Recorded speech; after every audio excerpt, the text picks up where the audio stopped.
రాష్ట్రంలో రుణమాఫీ పూర్తిగా చేసినట్టు నిరూపిస్తే రాజీనామా చేయడంతో పాటుగా రాజకీయ సన్యాసం తీసుకుంటానని మాజీ మంత్రి కేటీఆర్ అన్నారు. రుణమాఫీ విషయంలో ఢిల్లీ వేదికగా రేవంత్ అసత్య ప్రచారం చేస్తారని మండిపడ్డారు. తెలంగాణలో రుణమాఫీ చేస్తామని రేవంత్ గొప్పలు చెప్పుకుంటారని కనీసం కొడంగల్లో కూడా పూర్తిగా రుణమాఫీ కాలేదని ఎద్దేవా చేశారు. 6 గ్యారంటీలు కాదు, కేవలం అర గ్యారంటీనే అమలైందన్నారు. ఎన్నికల్లో ఇచ్చిన హామీలు అమలు చేయకపోతే రాబోయే రోజుల్లో రాష్ట్ర వ్యాప్తంగా రైతు దీక్షలు చేపడతామని హెచ్చరించారు. రేవంత్ రెడ్డి గారు నిజంగా నీకు నిజాయితీ ఉంటే, నీకు చిత్తశుద్ధి ఉంటే నీ సొంత ఊరు కొండారెడ్డిపల్లె కోదాం, లేదా నీ సొంత నియోజకవర్గం కొడంగల్ కోదాం.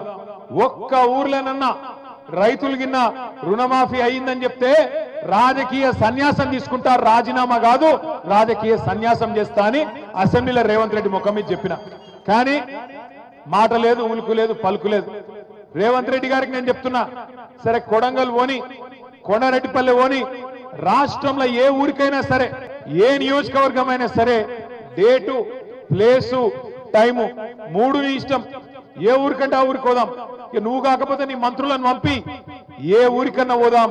ఒక్క ఊర్లోనన్నా గిన్న రైతులు రుణమాఫీ అయిందని 100% గిన్న రాసిస్తే మొత్తం బీఆర్ఎస్ పార్టీ నాయకులం రాజీనామా చేసి పోతామని చెప్పి కూడా నేను విజ్ఞప్తి చేస్తా ఉన్నా. ఇక మా ఆడబిడ్డలు మీకు ఎంత చెప్పిండు, శిల్కకు చెప్పినట్టు చెప్పిండు కేసీఆర్ సారు. ఏం చెప్పిండు కేసీఆర్ సారు? అన్న వస్త్రం కోసం పోతే ఉన్న వస్త్రం పోతుంది, కాంగ్రెస్ వాళ్ళు లంగలు మంచోళ్ళు కాదు, నమ్మకుర్రి అని చెప్పిండు. కాంగ్రెస్ వాళ్ళు ఏమో మీకు మంచిగా అందమైన కబుర్లు చెప్పిరి. ఏమన్నారు? నెలకు 2500 పడతాయన్నారు. పడ్డాయా లేదా? పడ్డాయా ఒక్కలకన్నా? 100 రోజుల్లో 6 గ్యారంటీలు అమలన్నారు. 100 రోజుల్లోనే 6 గ్యారంటీలు అమలు చేస్తా అన్నారు. మరి మీ ఒక్కొక్కరికి ఎంత బాకీ ఉన్నాడు ఎరికైనా రేవంత్ రెడ్డి? ఒక్కొక్క ఆడబిడ్డకు, ఈ రాష్ట్రంలో ఉండే 1,67,00,000 మంది ఆడబిడ్డలకు రేవంత్ రెడ్డి గారు ఈ ఒక్క సంవత్సరంలోనే 30,000 రూపాయలు బాకున్నాడు. నెలకు 2,500 చొప్పున, సంవత్సరానికి 30,000 రూపాయలు బాకున్నాడు. ఓట్లప్పుడే సురుకు పెట్టాలి, మళ్ళా ఓట్లకు వస్తారు.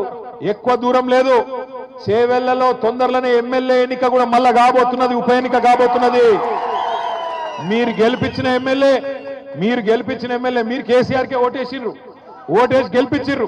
కానీ ఆ ఎమ్మెల్యే ఏందో కానీ రేవంత్ రెడ్డి సంకలది వచ్చిండు. ఇప్పుడు రేవంత్ రెడ్డి గారు సంకలది వచ్చిండు. ఎందుకు పోయినవా అంటే అభివృద్ధి కోసం పోయినా అంటుండు. ఎవరు అభివృద్ధి కోసం పోయినావు నువ్వు? ఏం అభివృద్ధి చేసినావు ఈ సంవత్సరంలో? రైతు బంధు ఇచ్చినవా? లేకపోతే ఆడబిడ్డలకు నెలకు 2,500 ఇచ్చినవా? తులం బంగారం ఇచ్చినవా? చదువుకునే పొలగాళ్ళకు స్కూటీలు ఇచ్చినవా? నువ్వు ఇచ్చిన మాట ఒక్కట నిలబెట్టుకున్నావా? ఏం అభివృద్ధి అయింది ఈ సంవత్సరంలో? ఉన్నది వీకింది. కాబట్టి నేను అంటున్నా, రేపు ఎలక్షన్ వస్తుంది. ఎలక్షన్ వచ్చినప్పుడు చేవెళ్ళ మాత్రమే కాదు, రాష్ట్రంలో 10 మంది ఎమ్మెల్యేలు ఎవరైతే పార్టీ మారినరో 2025 సంవత్సరంలోనే ఆ ఎలక్షన్ కూడా వస్తుంది. మీ చేవెళ్ళ ఉప ఎన్నిక కూడా వస్తుంది. బుద్ధి చెప్దామా కాంగ్రెస్ పార్టీకి?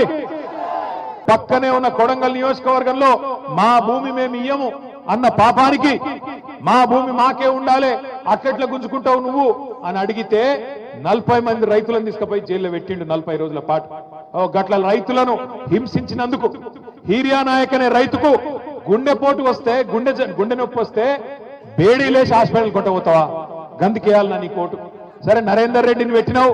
నరేందర్ రెడ్డి చెప్తున్నాడు పక్కకెళ్ళినా, అన్న 37 రోజులు కాదు మళ్ళీ ఒక 40 రోజులు పోమంటే పోయేస్తా, కానీ ఆడబిడ్డలకు ఇచ్చిన మాట నిలబెట్టుకోమను, సిగ్గుంటే రేవంత్ రెడ్డి అని చెప్తున్నాడు. ఒక్క నరేందర్ రెడ్డే కాదు, నేను కూడా చెప్తున్నా, 37 రోజులు కాదు, నీకు దమ్ముంటే 370 రోజులు పెట్టుకో, ఫరక్ పడేదేం లేదు, భయపడేటోడు ఎవడు లేడు. కానీ నువ్వు ఇచ్చిన ప్రతి మాట నిలబెట్టుకో, నువ్వు ఇచ్చిన ప్రతి హామీ ప్రజలకు ఇచ్చింది నిలబెట్టుకోకపోతే మేము అడుగుతూనే ఉంటాం, ఎంటాడుతూనే ఉంటాం. రైతుల తరపున, ఆడబిడ్డల తరపున, పేద ముసలి వాళ్ళ తరపున కొట్లాడుతూనే ఉంటాం.